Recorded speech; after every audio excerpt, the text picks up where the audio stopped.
বাঙালিদের কাছে সবথেকে প্রিয় মাছ হলো ইলিশ। আর এই বর্ষার সময়ে বাড়িতে ইলিশ মাছের এই পদটা হলে বেশ ভালোই হয়। আপনারা এই ইলিশ মাছের পদটি আগেও অনেকবার রান্না করেছেন, তবে আমি কিভাবে বানাই আজ এই ভিডিওতে শেয়ার করব। তবে চলুন দেখে নেওয়া যাক আজকের ভিডিও। আমি সুকন্যা। আজকে আমার ব্যাপক রান্না হলো ইলিশ মাছের পাতুরি। ইলিশ মাছের পাতুরি বানানোর জন্য আমি এখানে 4 পিস ইলিশ মাছ নিয়ে নিয়েছি। তাতে দিয়ে দিচ্ছি হাফ চা চামচ নুন, হাফ চা চামচ হলুদ গুঁড়ো,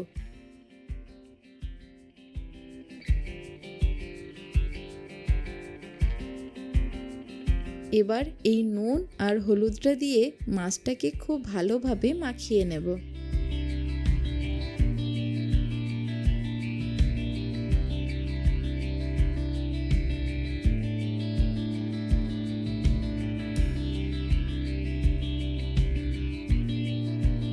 অন্য একটা বাটিতেই নিয়ে নিচ্ছি 2 চা চামচ কালো সর্ষে, আর নিয়ে নিচ্ছি 2 চা চামচ হলুদ বা সাদা সর্ষে, আর দিয়ে দিচ্ছি 1 চা চামচ পোস্ত। আমি এখানে কালো আর হলুদ সর্ষে দিয়ে করেছি। আপনারা চাইলে শুধু কালো দিয়েও করতে পারেন অথবা শুধু হলুদ সর্ষে দিয়েও করতে পারেন। এবার সর্ষে আর পোস্তটাকে মিক্সির জারের মধ্যে ঢেলে দিয়ে একটা ড্রাই পেস্ট বানিয়ে নেব।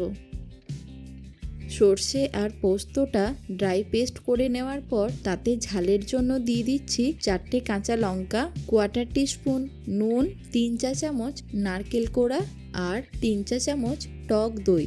সব কিছু দেওয়ার পর আবারও ভালো মতন একটা পেস্ট বানিয়ে নেব।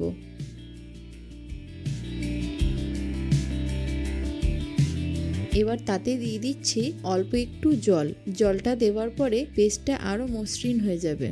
দেখুন কি সুন্দরভাবে পেস্টটা তৈরি হয়ে গেছে। এবার একটা বাটিতে পেস্টটাকে ঢেলে নিয়ে তাতে দিয়ে দিচ্ছি হাফ টিস্পুন হলুদ গুঁড়ো, স্বাদ মতো নুন, হাফ টিস্পুন লঙ্কার গুঁড়ো, আর দিয়ে দিচ্ছি 2 থেকে 3 টেবিল স্পুন সর্ষের তেল। সব কিছু দেওয়ার পর খুব ভালোভাবে আমি মিশিয়ে নিচ্ছি। আপনারা আপনাদের প্রয়োজন অনুযায়ী ঝালটা ব্যবহার করবেন। এবারে দিয়ে দিচ্ছি নুন আর হলুদ মাখিয়ে রাখা মাছগুলোকে। মাছগুলো দেওয়ার পর সর্ষে আর পোস্তটার সাথে খুব ভালোভাবে মাখিয়ে নেব। মাছটাকে মাখিয়ে নেওয়ার পর যদি সম্ভব হয় 30 মিনিট রেখে দিতে পারেন।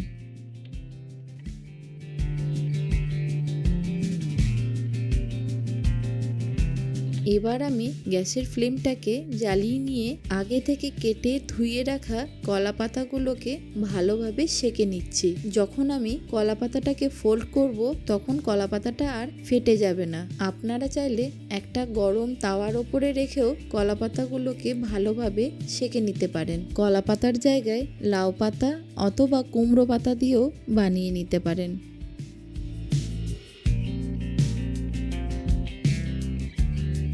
এবার ওই সেঁকে নেওয়া কলা পাতাটার ওপরে 1 পিস মাছ দিয়ে দিচ্ছি। তার ওপরে আমি দিয়ে দিচ্ছি সর্ষে আর পোস্তর পেস্টের গ্রেভিটা।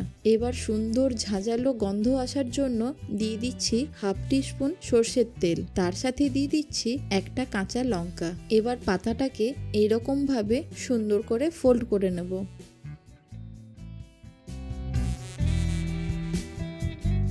আর একটা পাতাকে দিয়ে খুব ভালোভাবে আমি ফোল্ড করে নিচ্ছি।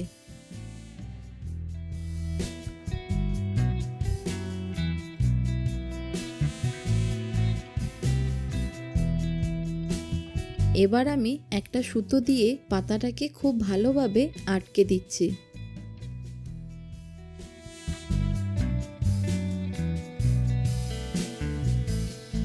সেম পদ্ধতিতে বাকি মাছের পিসগুলোকেও এরকমভাবে কলা পাতাতে আটকে নেব।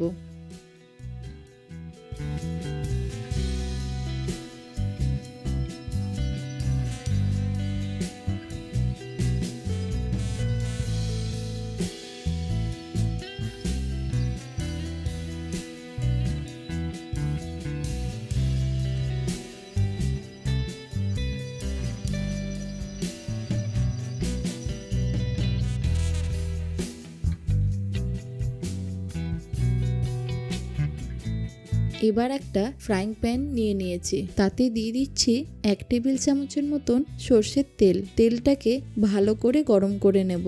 এবার মাছগুলোকে একে একে গরম তেলের ওপরে দিয়ে দিচ্ছি। এরপর একটা ঢাকা দিয়ে গ্যাসের ফ্লেমটাকে মিডিয়ামে রেখে কিছুক্ষণ ভেজে নেব। 3 থেকে 4 মিনিট পর মাছগুলোকে এইভাবে আরেকবার উল্টে দেব। এইভাবে উল্টে পাল্টে দুটো দিকই খুব ভালোভাবে ভেজে নিতে হবে। আপনারা চাইলে কোনো স্টিমারের মাধ্যম দিয়েও স্টিম করে নিতে পারেন। আবারও আমি মিনিট 3-4 জন্য ঢাকা দিয়ে মাছগুলোকে ভেজে নিচ্ছি।